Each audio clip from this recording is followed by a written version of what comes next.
Hello, welcome to the new Stack Makers, where we talk about at-scale application development, deployment, and management. Thank you for joining us. It's PagerDuty Summit here in San Francisco. It's muggy, but to me, let me tell you, it's beautiful. It's always beautiful for me here at the Embarcadero. We're at Pier 27, covering the events here at PagerDuty Summit. The theme here is Ops Reimagine. Notice I didn't say DevOps Reimagine, but Ops as in short for Operations Reimagine. How are we streamlining operations processes to make it possible for development teams and operation teams to collaborate and deliver better value to the customers? This edition of the new Stack Makers is sponsored by PagerDuty, maker of the Digital Operations Management Platform. DOM combines incident management with machine learning and advanced analytics to empower operations teams to respond to their networks and their applications before things go wrong. Download the 2017 State of Digital Operations report now and see how IT operations teams stack up against the expectations of their customers at PagerDuty, PagerDuty.com. Continuing our coverage of PagerDuty Summit here at Pier 27 at the Embarcadero in San Francisco.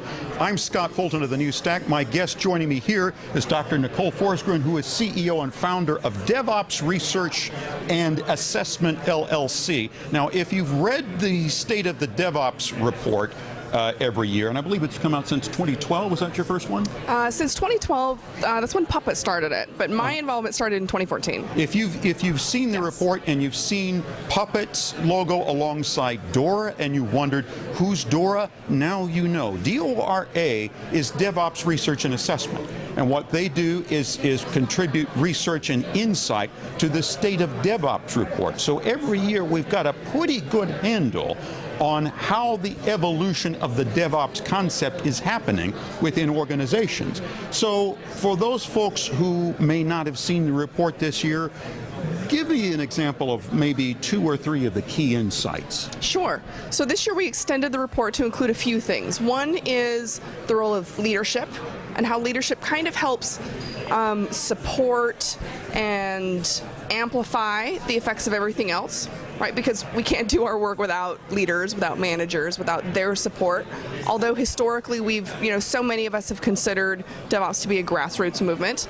We also extended our investigation to look at the role of architecture within so many of the technical practices, as well as kind of a handful of other things. But I think those were the 2 biggest extensions that we took this year. Ooh, can I add a third? Okay, this just in, she's adding a third. I'm adding a third. So we've looked for the last 4 years at the role of DevOps in contributing to organizational performance. And by organizational performance, I mean those things that really matter to companies, right? Because DevOps is about delivering value. Mm-hmm. And we've kind of taken a traditional approach to that. Profitability, productivity, market share. But so often people came back to us and they said, but what if I work in government, not-for-profit, some educational institutions, or what if my company is about more than that? This morning Jennifer was on stage and she was talking about how PagerDuty is really interested in contributing to more. Jennifer right? Tejada, the CEO of PagerDuty, who was with us earlier tomorrow. Yes, and so many companies really have a strong corporate social responsibility bent. And so this year we also added another measure, we investigated another measure of organizational performance, these non-commercial measures, and we wondered, because we're hearing stories about it, but I've got this background in science, and so I want to know if the data supports it. Mm-hmm. Does this ability to develop and deliver software with speed and stability, does technology also help drive these non-commercial measures of organizational performance? And it does. Yay! Now, one of the things I found fascinating about the report, you had a kind of a supposition which you backed up with some evidence. The idea that there may be organizations, including in the not-for-profit sector, including the public sector, that don't really know exactly how automated they are, or whether their performances indicators are as good as they possibly are, by virtue of the fact that automation takes these subjects off the table for them. If they're not something that's top of mind, it's because they're working smoothly and they just don't realize it. The things that are top of mind for them are often the things that are about to come off the rails or are coming off the rails. So are you talking about the section of the report where we asked about manual work? Yes. Oh, that's so good. So I love that you brought that up. So we included in the section of the report questions about the amount of manual work that companies do. And I love that you pointed out that kind of distinction there, because so many reports right now kind of hint at the percentage or the proportion or the amount of automation that companies do. And from a research standpoint, you really can't get to that. We just can't measure it, and here's why. We can't ask people how much automation they're doing. Because how much automation are you doing? How much automation Hands are up you doing? if you're doing more than 50%. Hands up. People? Anyone? Here's the thing, I can't ask you that, because think about it. When I automate something, when you automate something, I automate it, and I'm super excited about it, and I'm super happy about it, and I know how much I automated. And I'm going to know about how much I automated today, and maybe this week, maybe this month. Let's be real, probably not. And then it goes away and it disappears into the ether, and then new work bubbles up for me to do. So I'm never going to know. I'm never going to have a really good handle of how much I automate. Okay, now, so people then say, well, I can ask my systems. My systems can't tell me the percentage of work I have automated, because how do you calculate percentage? It's how much you measure it in newtons, you know. Right. How much? Well, percentage is total of what you're doing over total possible. So systems can tell you how much is total, like raw number of automation, whether it's like number of applications or number of repositories in GitHub or something. And if we were to judge in terms of number of possible things, possibilities is only increasing. Well, that could give you a false indication that you're automating less and less. Well, but you can't capture your denominator. Sorry, that's like a school word. You can't capture the number you divide by, because your systems can't tell you how much work you're doing manually. You don't know the percentage. And so what we did, so basically, like anyone reporting that number, how much you're automated, like we can't measure it accurately. We can't come up with a really good measure for that.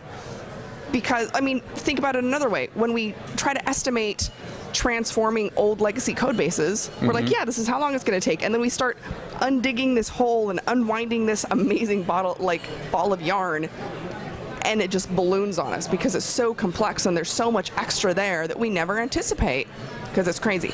So what we did instead is we flipped it. We asked the other question. If instead I ask, how much manual work do you do? Oh, I can tell you that all day long, right? You can tell me that. You can tell me that. Anyone here can tell you how much manual work I have to do. It's so salient. It's so real for us, because I have to do it every day. I have to do it every week. Even if it's something I only have to do once a month because it's some like batch job or something, I will be reminded of it regularly. Even if it's like a yearly audit, I might forget about it, but then I will be reminded of it.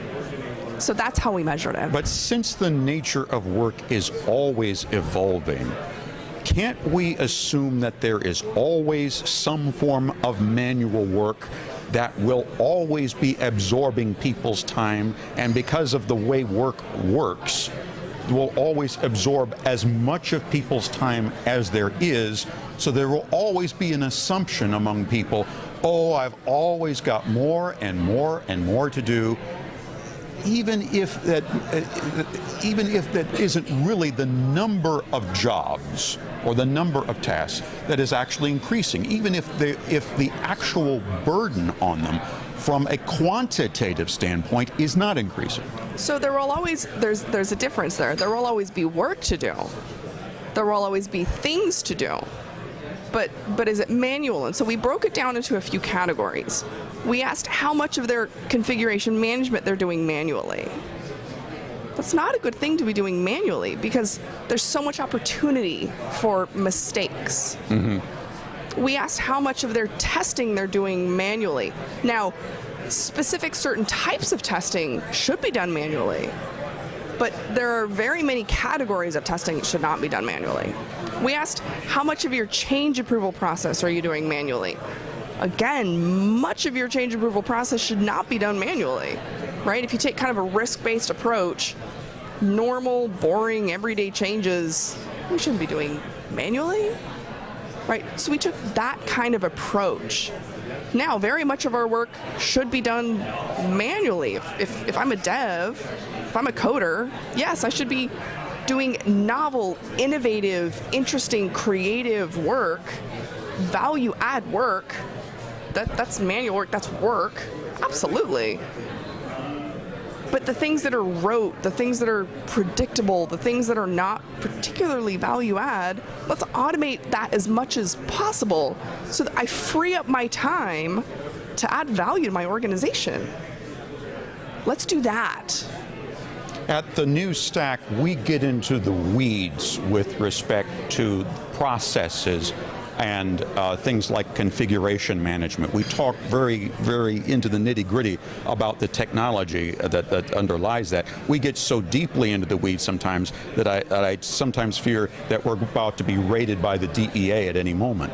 But what typically happens with respect to configuration management, there are a number of tools that we have been spotlighting here recently.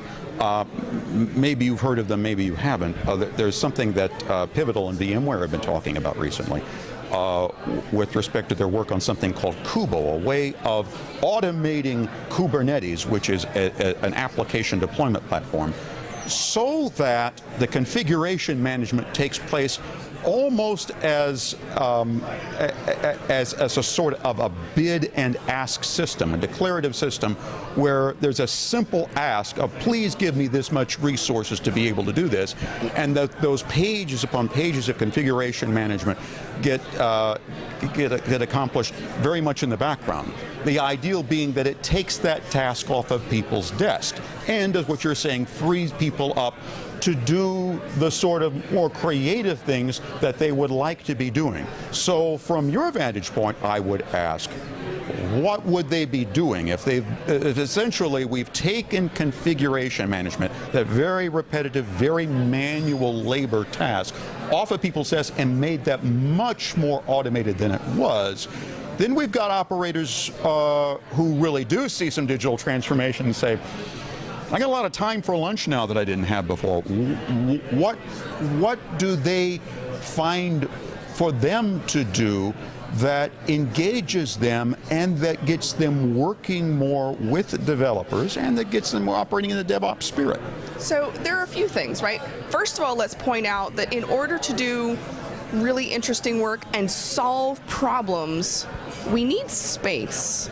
We need time, right? We can't be always operating in this race pressure culture, right? So sometimes you just need a little bit of time and a little bit of space to give your brain some time to think, right? So it frees up some of that time. It gives you an opportunity to solve problems, to debug, to troubleshoot, to think about and look at your environment and look at the really interesting problems that keep coming up and look for solutions and create opportunities and reach out to the business and reach out to the devs and look for opportunities to find new creative solutions to solve. Because automation's not good for that. Automation is very, very good for rote tasks, repetitive tasks, predictable tasks. People are very, very good and better optimized for creative tasks, novel tasks, new work, different work. And then once that becomes repetitive, then automate it and turn it around. Yes, that's an interesting point, because what happened in the history of computing that essentially the main problem that computing was created to solve in the 1940s and 50s was to handle repetitive calculating tasks. That was the whole purpose of the thing. Well, and so we ended up inundating and people. faster. Yeah. We ended up inundating people with configuration tasks that are repetitive and difficult to manage time-wise. Well, and to be fair, the first time and the first couple times and the first few times you do configuration management, particularly on a new system and a new infrastructure, it is novel. Excuse me. It is novel, and it is creative, and it is challenging. So the first couple times you do it, it should be something that a human does. Until you've come up with something like Kubo that can really figure it out. But writing Kubo was new and novel and creative and interesting. So yes, the first few times you do something, that is a human task. Until it becomes something that is repetitive and predictable and something that you can make boring, so then you automate it, right? Because the goal is, and I love, so I work with, so Dora is a venture with myself and Gene Kim and Jez Humble, and now Sue Choi has joined the team. And so, I quote them sometimes because I work with them so often. Jez Humble is fond of saying that the goal of continuous delivery is to make all of your deployments as boring as possible. Right? Which is why we're here. Which is why we're here, right? So pushing code shouldn't be heroics and, craziness. It should be, like a Tuesday afternoon, right? It's just something that you do, which is great because then when it's boring and when it's often and when it's just something that happens all the time, then again, like I said, you free up the time, you free up the headspace, you free up the creativity for people to find something new and novel and interesting. And then they do that new and novel, interesting thing enough times, they figure out how to automate it. So what you're saying, I take it, is that newness and novelty and interest spawn out of new things that are, in effect, seeds for future automatable tasks. Many of them, yes. And also, and it's not just automation for automation's sake. It's automation and novelty to drive value for a business, right? If I go back to what I said, one of my favorite things out of the State of DevOps report this year, we're driving value for business. We're delivering value and features for customers. We're making things better for our end users. Another technology branch that we talk a lot about in the new stack is something called serverless computing, which I'm sure you've seen a lot about. And when the proponents of serverless computing speak with us, one of the things they like to say is that serverless is a good idea because it abstracts a lot of the operations characteristics and the intricacies of operations away from the software developer, who no longer has to think about these things anymore. He can essentially, he or she can just build code on top of a platform that she can essentially trust to be operating at a respectable level. And all these things about the SLAs will be handled by the operator, which leads me to think, doesn't that concept work against DevOps? The idea that of more collaboration, of greater exchange of the key performance indicators that both sets, that both departments actually need. If we truly adopt serverless, aren't we stepping away from the goal of DevOps? I'm going to ask you back then, what's the goal of DevOps? Is the goal just for people to talk to each other? I think if you're asking me, the goal of DevOps as it has been articulated to me is to enable software development teams and operating teams to work on the same page to deliver a service, so that even though they are doing what they naturally do, one is conceiving the process and one is monitoring it, one is developing, but if one is nurturing the process and one is facilitating it, they are working together on the same page toward the same goal at the same time, rather than alternatively or alternately one building a process, handing it over to the other.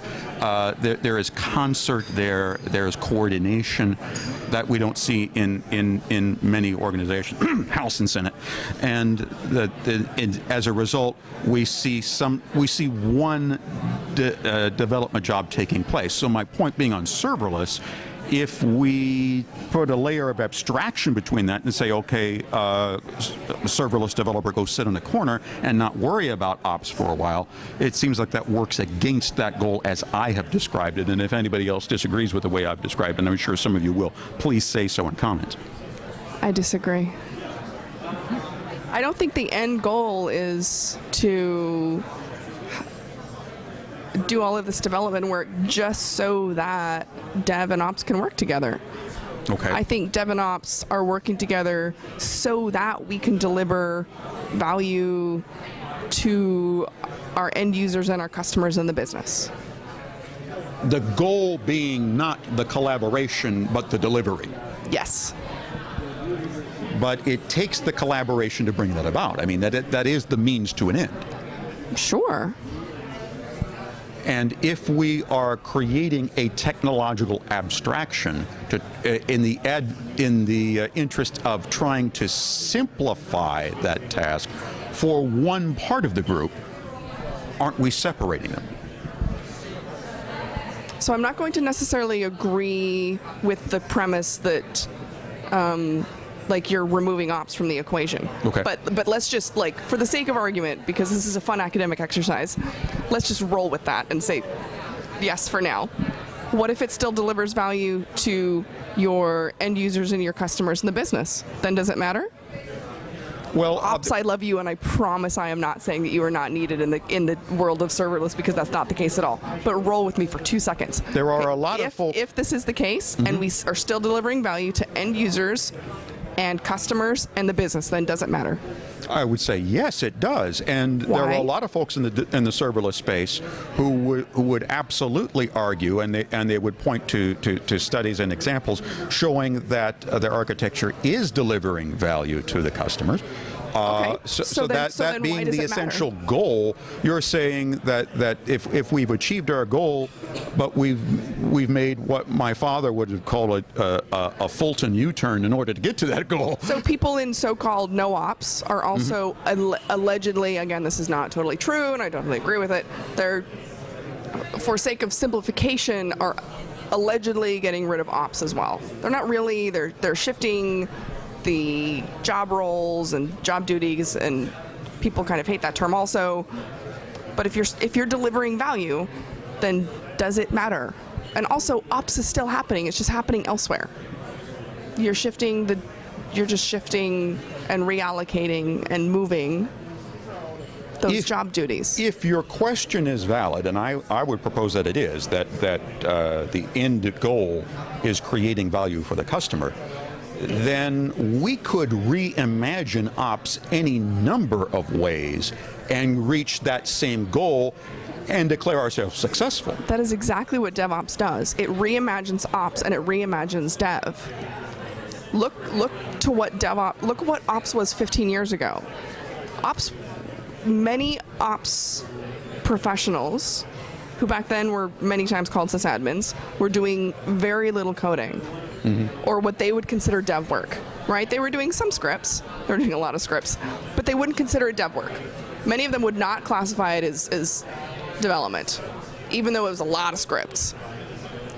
Now many of them are realizing that they should self-identify as developers.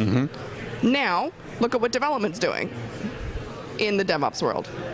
They are necessarily needing to understand ops in order to build systems that scale, and systems that can handle distributed systems, or applications that can handle distributed systems, and many other things.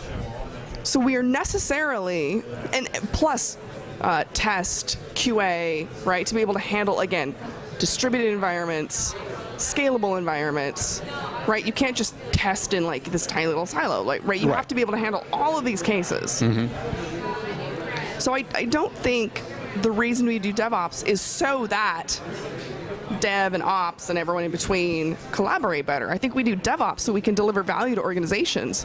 I don't think Capital One or ING or USCIS or any of these other companies are investing in technology and digital transformations so their devs and their ops can go do lunch. So I think they're doing it because they want to make a bunch of money and win market share. What, lunch sounds awfully good right now. Yes, it does. And I will do lunch with any of those people. But what you've effectively just said is that doing DevOps can take any number of shapes. It can go any number of directions, and eventually leads to that central value deliverance to the customer. Yes. Organizational performance, profitability, productivity, market share, effectiveness, efficiency, delivering value, and achieving mission goals. And drinking plenty of Diet Coke. And I love Diet Coke. Now, your partner in the State of DevOps report, Puppet, produces a Path to DevOps paper. And one of the things they talk about as a roadmap for organizations that Puppet advises to embrace a DevOps concept is to standardize around tools, to find the set of tools that works and pick that set and standardize around them. Which is interesting from a software development standpoint, because there are people from so many different backgrounds who have a variety of tools that they would use. If the goal there is best met by standardization, which is step 2 on their process, pick one technology path that works and stick with it, then doesn't standardization face a real test in organizations that have different paths, different ways of doing different things, like what I would call the organizational fingerprint? Inevitably, they're going to be standardizing on different tool sets, and not everything is going to come together in one nice new stack. It's not going to be an easy batch. There's going to be one company that has a specific methodology based around a specific tool set. Maybe that's a good thing. Is it? So I have a difference of opinion here. There are many studies, including some that I've done and others that I've read, including the 2017 State of DevOps report. We actually find that empowering your teams to choose their own tools is predictive of software delivery performance. So empowering organizations to choose their own tools, the organizations' teams, the teams within organizations, not necessarily the organization as a whole, but the individual groups, to choose their own tools. And by teams, if you're discussing that from an agile standpoint, you're talking about 5 groups of 5 people. No, I did not say that. So now this is a very, very careful trade-off, right? So when we studied this, it was within the context of these teams understanding what the common goal and what the common output was, having fast feedback, and there still is this trade-off, right? So a good example of how this works is at a place like Google, where they do have a commonly supported, standardized is still a tricky word, but they do have a common supported standardized stack. Mm-hmm. If you develop within that stack, you have a lot of support, technical support, right? If you develop, it's easy, everything works, like you have all the things. If you and your team make the educated, informed decision to develop outside of that stack, because you are the experts, right? There is the assumption and the trust that you are the experts, and if you have chosen to develop and create something outside of that standardized technology stack, it is for a reason. Now, if you do that, that means that you no longer have all of the scaffolding and support structures, and you therefore have to do your own, at least some degree of your own support outside of that. So it's like, yeah, you can do it. Realize this will come with like extra work. And so that's sort of how it kind of helps get around sprawl. Is that extra work, can that be called a work tax for those people who roll their own, if you will? Sure, possibly. Yeah. But it's not a bad idea necessarily. Right, not a bad idea necessarily. And it's so much better than, this dictatorial Oh, present to me your idea. Oh, you have carefully thought about this. Here's all your arguments about exactly why this should be considered. No, absolutely not. You must stick within this standardized tech stack that we have, because A, it's completely discouraging and unempowering. B, standardization is unbelievably slow, right? Like, how hard and how slow and how awful is it to just go through the change approval process? And that's like for one set of changes that maybe like rolled up over 2 or 3 weeks or a month. Mm-hmm. And then how bad is it when you need to go through and like how fast is technology changing?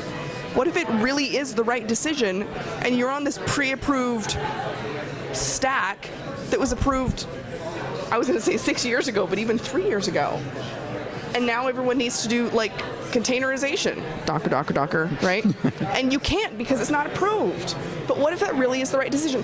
Or what if a team is willing to pay the tax and support it themselves and try it out? Okay, if it's wrong, then they kill it and they go rewrite it and they pay the tax themselves. Okay, so 4 years ago in organizations, there had to be a point where somebody had to be the first to try the Docker movement. Yep. And they had to realize, okay, we're jumping off a cliff a little bit, but we think we've got hang gliders and we think we'll go the right direction. Yep. But that path is absolutely necessary then if we're ever to move forward with a concept that can be standardized in the future. Yes. Like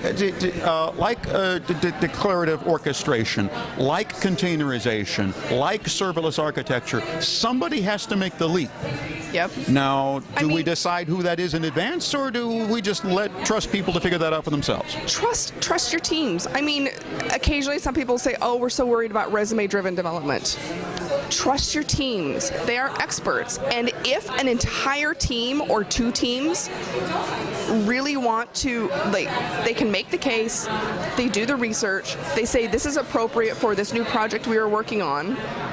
If it's resume-driven development, but they can make the case that this is what's appropriate, and then another team jumps on and another team jumps on, that's going to be amazing resume-driven development if it also delivers value for your customers. We talked a lot about the 2017 State of DevOps report. Where can people go to find it? It's online. You can go to devops-research.com, and the tab at the top has, there's a research tab at the top, and we actually have all the last 4 years of State of DevOps reports available. I want to make sure that everybody heard the URL because there's a lot of noise in the room, so DevOps. Sure. devops-research.com, and up at the top is a tab for research. Very good. Doctor, thank you very, very much. Thanks so much. This was educational. You taught me a little bit while I've been sitting here and given me a lot of things to refocus and think about, and I hope it has you too. For the new Stack, I'm Scott Fulton. Keep it tuned where you are right now for more during the day from this ever louder PagerDuty Summit here in the Barcadero in San Francisco. You've been listening to the New Stack Makers, sponsored today by PagerDuty. Learn how the PagerDuty Foundation supports community programs such as technology career coaching and talent recruitment at pagerduty.org. Listen to more episodes of the New Stack Makers at thenewstack.io/podcasts. And take a moment, please, rate and review us on iTunes and like us and follow us on YouTube. Thank you for listening. We'll see you next time.